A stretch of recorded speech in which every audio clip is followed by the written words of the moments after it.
और सबसे पहले बड़ी खबर बीपीएससी अभ्यर्थियों को लेकर सरकार ने अल्टीमेटम दे दिया है। नए साल के जश्न से पहले दिल्ली में पुख्ता इंतजाम किए गए हैं। ये दूसरी बड़ी खबर। और तीसरी बड़ी खबर, मुंबई में बढ़ता वायु प्रदूषण।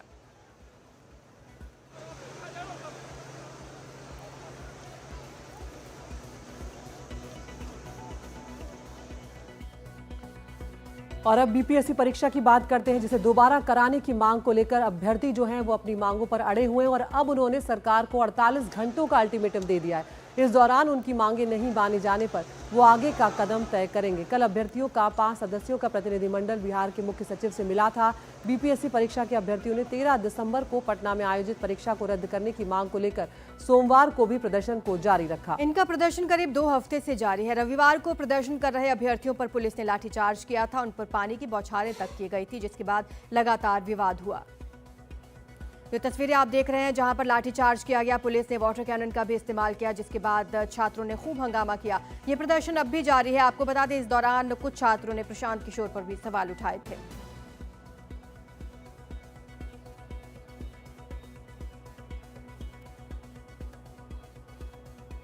और दिल्ली पुलिस ने नए साल के जश्न से पहले सुरक्षा के तगड़े बंदोबस्त शुरू कर दिए हैं। कल दिल्ली के मुख्य इलाके जो हैं, करीब 20,000 जवान जो है वहां पर तैनात किए जा रहे हैं।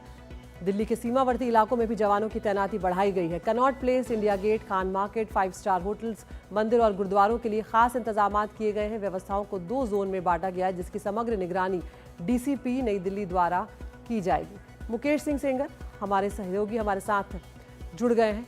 मुकेश, अब आज साल का आखिरी दिन है, किस तरह की तैयारियां दिल्ली पुलिस के द्वारा की जा रही है? क्योंकि हम देखते हैं कि हर साल बहुत चालान करते हैं, बहुत नियमों को भी तोड़ा जाता है। देखिए, दिल्ली पुलिस की नजर 2 चीजों पर रहेगी। पहली चीज तो ये है कि ड्रंकन ड्राइविंग, अगर कोई शराब पीकर गाड़ी चलाएगा तो उसके खिलाफ जरूर सख्त कार्रवाई की जाएगी। और दूसरा, हुड़दंग करने वाले लोगों पर नजर रहेगी। कई लोग शराब पीकर हुड़दंग करते हैं और ऐसे लोगों पर भी नजर रहेगी। खासतौर से जो नई दिल्ली का इलाका है, कनॉट प्लेस का इलाका है, वहां पर बड़ी संख्या में पुलिस बल तैनात किए गए हैं। 650 जवान वहां पर तैनात हैं। और शाम को कनॉट प्लेस इलाके में कोई भी गाड़ी कनॉट प्लेस के अंदर एंटर नहीं कर पाएगी। जिसके पास होगा, केवल वही गाड़ी वहां पर एंटर कर पाएगी। बाकी कोई भी आम आदमी जा सकता है, लेकिन जिसके पास वैलिड पास है उसी की गाड़ी केवल वहां पर एंटर करेगी। इसके अलावा दिल्ली पुलिस ने कंट्रोल रूम सेटअप किया है। कंट्रोल रूम के जरिए दिल्ली पुलिस चप्पे चप्पे पर नजर रखेगी। जीपीएस से लैस गाड़ियां वहां पर तैनात रहेंगी, ताकि कोई भी वहां पर कोई हुड़दंग न कर पाए। दूसरी बात यह है कि जो मेट्रो स्टेशन है कनॉट प्लेस के आसपास के, उनको जरूरत पड़ने पर बंद करा दिया जाएगा, जिससे कि ज्यादा भीड़ ना होने पाए। इसके अलावा साउथ दिल्ली में जैसे कि साकेत मॉल है, लाजपत नगर है, खान मार्केट है, जीके वन में ए ब्लॉक मार्केट है। इसके अलावा जो दिल्ली के बाकी मुख्य बाजार या जो जहां जहां ऐसी जगह है जहां भीड़ होती है, वहां पर बड़ी संख्या में दिल्ली पुलिस के अलावा अर्धसैनिक बलों के जवान तैनात किए गए हैं। ताकि बहुत बहुत शुक्रिया मुकेश। साल आपके पास हम आएंगे यहाँ पर। तो मुकेश ने जानकारी दी कि किस तरह से अब दिल्ली में खासकर सुरक्षा जो है चाक चौबंद कर दी गई है। और अगली खबर मुंबई से, जहां पर अब वायु प्रदूषण की समस्या लगातार गंभीर होती जा रही है। पिछले 2 हफ्तों से शहर के कई हिस्सों में धुंध छाई हुई है, जिससे लोगों की सांसें भारी हो रही हैं। बीएमसी ने संकट से निपटने के लिए कई कदम उठाए हैं। शहर में 28 एयर क्वालिटी मॉनिटरिंग सिस्टम लगाए गए हैं। अब तक प्रदूषण नियम तोड़ने पर 286 परियोजनाओं को नोटिस भेजा जा चुका है। साथ ही AQI 200 से ज्यादा होने पर उद्योग और निर्माण बंद किए जाने की बात कही गई है। हमारी सहयोगी सुजाता द्विवेदी हमारे साथ जुड़ेंगी, लेकिन ये तस्वीरें फिलहाल आप देखिए, मुंबई में धुंध छाई हुई है। दिल्ली के बाद अब मुंबई में भी प्रदूषण की मार झेल रहे हैं लोग। यहाँ पर एयर क्वालिटी इंडेक्स 200 के पार जा रहा है। बताया जा रहा है कि अब तक नियम तोड़ने पर 286 परियोजनाओं को नोटिस भेजा जा चुका है।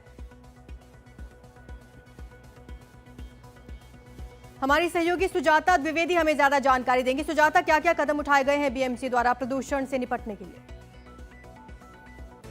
अगर हम बात करें, इस समय मुंबई में वायु प्रदूषण की जो समस्या है वो पिछले कई दिनों से पर्सिस्टेंट रही है, जिसके चलते अब बीएमसी ने कोशिश किया है 28 प्रोग्राम लॉन्च करके, जिसमें जो 22 कंस्ट्रक्शन साइट है, जो प्राइवेट कंस्ट्रक्शन साइट है, वहां पर काम रोक दिया गया है। बाइकल और बोरीवली में जो काम है उसे तुरंत के तौर पर रोक दिया गया है। यदि लोग इन 28 पॉइंट प्रोग्राम को फॉलो करने के बाद भी जो कंस्ट्रक्शन के चलते जो धुआं है, यदि वो वायु प्रदूषण दे रहा है, तो उसके चलते जो है वो प्राइवेट कॉन्ट्रैक्टर्स के खिलाफ FIR दर्ज की जाएगी। और ऐसे में बीएमसी और एमएमआरडीए मिलकर कोशिश कर रही है कि मुंबई का जो वायु प्रदूषण का स्तर है उसे घटाया जा सके। क्योंकि बात करें अगर हम बोरीवली, बाईतला, कोलाबा जैसे इलाकों की, तो ये सारे मुंबई के प्रमुख इलाके हैं और यहाँ पर जो AQI है वो 300 और 250 पार हो चुके हैं, जो सबसे खराब कैटेगरी में आता है। जिसके चलते बीएमसी कोशिश कर रही है कि जल्द से जल्द एक और जहाँ लोग नए साल का स्वागत कर रहे हैं वहीं दूसरी और वायु प्रदूषण को कम किया जा सके, उसको लेकर बीएमसी ने अपने पहल जो है वो शुरू कर दी। जी, बहुत बहुत शुक्रिया सुजाता इस तमाम जानकारी के लिए। तो जिस तरह से सुजाता बता रही हैं कि